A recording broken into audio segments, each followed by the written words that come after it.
વડોદરા શહેરના હાલ બેહાલ છે। જળબંબાકારની સ્થિતિ છે। લોકોના ઘરમાં વરસાદી પાણી ઘૂસેલા છે અને લોકો પરેશાન છે। શહેરના એકતાનગર વિસ્તારમાં કમરડૂબ પાણી છે। લોકોની મુશ્કેલી ઓછું થવાનું નામ નથી લઈ રહી। એકતાનગરમાં ભાથીજી મહારાજના મંદિરમાં પણ પાણી ઘૂસી ગયા છે। બીજી તરફ લોકોના ઘરમાં પાણી ઘૂસ્યા છે। મહિલાઓ રસોઈ પણ કરી શકે એ પ્રકારની પરિસ્થિતિ નથી અને ત્યારે આવા કપરા સમયે સ્થાનિક લોકો એકબીજાને ભોજન આપીને મદદ કરી રહ્યા છે। જમવાનું લઈ જતી મહિલાઓ સાથે ન્યૂઝ 18ની ટીમે ખાસ વાતચીત કરી। ભારે વરસાદની અંદર સમગ્ર વિસ્તાર જે છે તે પાણી થઈ ચૂક્યો છે। લોકોના ઘરમાં અને રોડ રસ્તા પાણીમાં ગરકાવ છે। દવાખાના હોય તે પણ પાણીમાં ગરકાવ છે। ત્યારે દવાખાના ઘરની સાથે સાથે હવે મંદિરો પણ પાણીમાં ડૂબ્યા હોય તે પ્રકારના દ્રશ્યો જે છે તે જોવા મળી રહ્યા છે। મંદિરની અંદર પણ પાણી ભરાયું હોય તે પ્રકારની સિચ્યુએશન જોવા મળી રહી છે। ભાથીજી મહારાજનું આ મંદિર એકતાનગર ખાતે આવેલું છે અને જેમાં પણ પાણી જે છે તે ભરાઈ ચૂક્યું છે, જેના કારણે લોકોને પારાવાર મુશ્કેલીનો સામનો જે છે તે કરવાની નોબત જે છે તે આવી રહી છે। લોકો પણ પરેશાનીનો સામનો કરી રહ્યા છે। જાય તો જાય ક્યાં, ઘરમાં પાણી, મંદિરમાં પાણી અને હોસ્પિટલમાં પણ પાણી, આ પ્રકારની સ્થિતિ વડોદરા વાસીઓની થઈ છે। કેમેરા પર્સન પંકજ મકવાણા સાથે ગૌતમ શ્રીમાળી, ન્યૂઝ 18 ગુજરાતી, વડોદરા। પાણી ભરાયું છે, લોકોના રસોડામાં જમવાનું પણ બની શકતું નથી। એક જણા બીજા જણાને મદદ કરી રહ્યા છે। શું લઈને આવ્યા છો અને ક્યાંથી લઈને આવ્યા છો?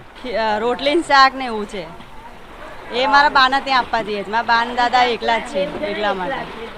કેવું પાણી ભરાઈ ગયું છે? રસ્તા બ્લોક? બહુ જ પાણી છે, બહુ જ પાણી છે। સારું છે બિચારી।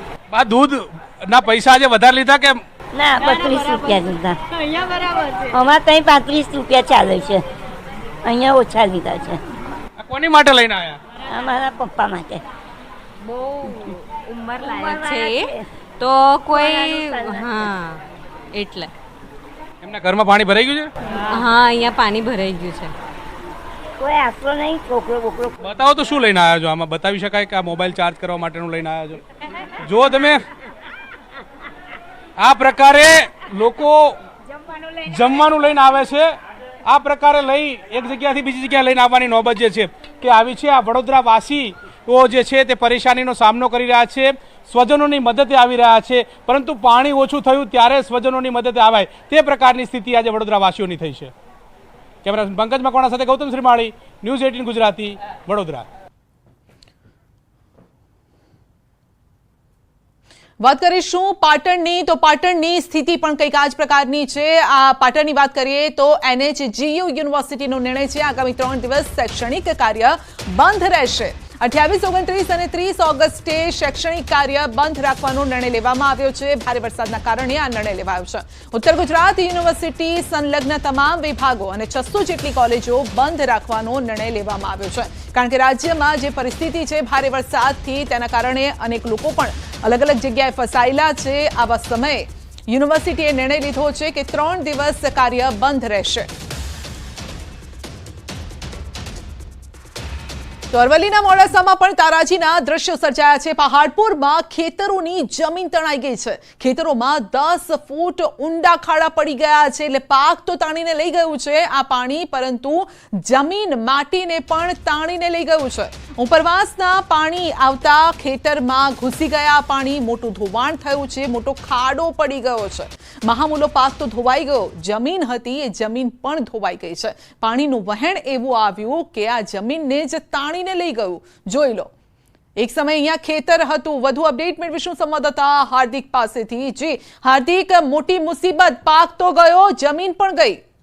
આ સંધ્યા ચોક્કસથી જે પ્રકારે મોડાસા તાલુકામાં વરસાદ પડ્યો છે, 3 દિવસમાં 15 થી 20 ઇંચ વરસાદ છે, તેવા સંજોગોમાં પહાડપુર જે ગામ છે મોડાસા પાસે આવેલું છે, જ્યાં એક એવી ઘટના બની છે કે જે ઉપરવાસમાંથી પાણી આવ્યું તે ખેતરની જમીન જ તાણી ગઈ છે। ખાસ કરીને મગફળી, સોયાબીન સહિતના પાકનું વાવેતર ખેડૂત દ્વારા કરવામાં આવ્યું હતું। વિરમભાઈ ભરવાડ નામના ખેડૂતનું આ ખેતર હતું, જ્યાં 10 થી 15 ફૂટ ઊંડા ખાડા પડી ગયા છે, ભૂવા પડી ગયા છે, એટલે કે એક તરફનો આખો ખેતરનો ભાગ જ તણાઈ ગયો છે વહેણમાં। એટલે કે પૂર એટલું ધસમસતો પ્રવાહ હતો પાણીનો, તેમાં મોટું નુકસાન ખેડૂતને વેઠવાનું આવ્યું છે। જેના દ્વારા તંત્રને જાણ કરવામાં આવે છે કે તેમની મદદ કરવામાં આવે, તેમની મદદે કોઈ આવે, પરંતુ સ્થિતિ ખેડૂતોની ખૂબ નાજુક છે। અરવલ્લી જિલ્લામાં અનેક જગ્યાએ ખેડૂતો માટે ખૂબ માઠા સમાચાર છે। પાણી ભરાઈ જવાની ઘટનાઓ સામે આવી છે। આ પ્રકારની જે ઘટના સામે આવી છે, જેમાં જમીન જ તણાઈ ગઈ છે. હવે ખેતી કરવી તો કરવી ક્યાં એવી સ્થિતિનું નિર્માણ થયું છે. જી સંધ્યા. જી હાર્દિક, આપનો આભાર અમારી સાથે જોડાવા બદલ. તો આપ દ્રશ્ય જોઈ શકો છો, પાકની સાથે જમીન જ આખી ઉખાડીને આ પાણી લઈ ગયું છે. ત્યારે સમજી શકાય છે પાણીનો પાવર કેટલો હશે.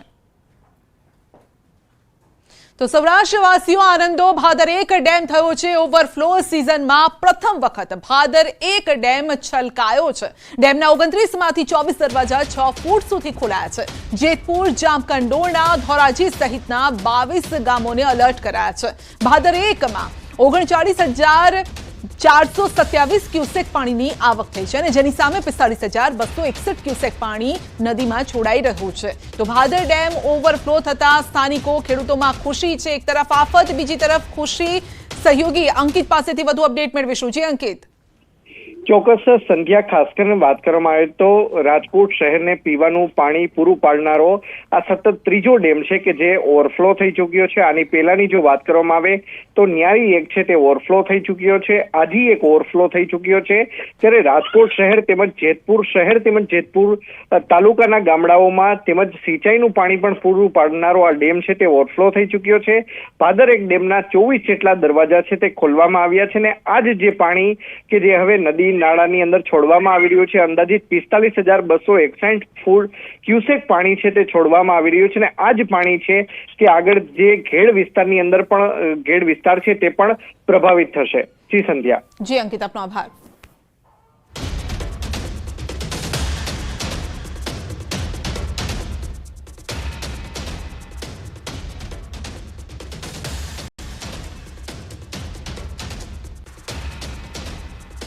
તો જેતપુર, જામકંડોરણા સહિતના જે વિસ્તારો છે જળબંબાકાર છે. સૌરાષ્ટ્રવાસીઓ માટે એક આનંદના સમાચાર પણ આવ્યા છે. ભાદર 1 ડેમ છલકાયો છે.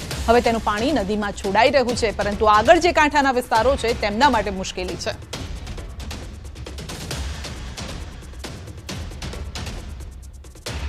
અનેક સમાચારની વાત કરીએ તો ગાયક કલાકાર વિજય સુવાળાની ઓઢવ પોલીસે ધરપકડ કરી છે. થોડા દિવસ પહેલા એક બબાલ તેમની ચાલતી હતી અને તે મામલે જ આ ધરપકડ થઈ હોય તેવું લાગી રહ્યું છે.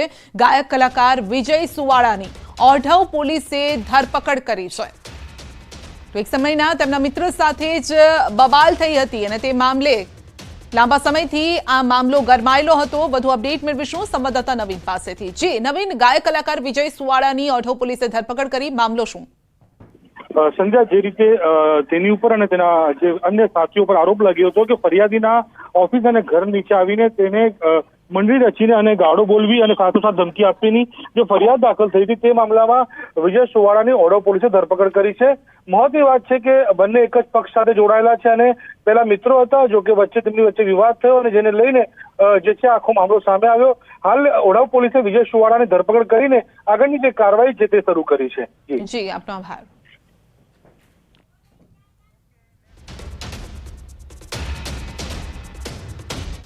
બુલેટિનમાં આગળ વધીશું, પરંતુ રોકાઈ રહ્યા છે એક નાનકડા બ્રેક માટે. આપ ક્યાંય ન જતા, જોડાયેલા રહેશો ન્યૂઝ 18 ગુજરાતી સાથે.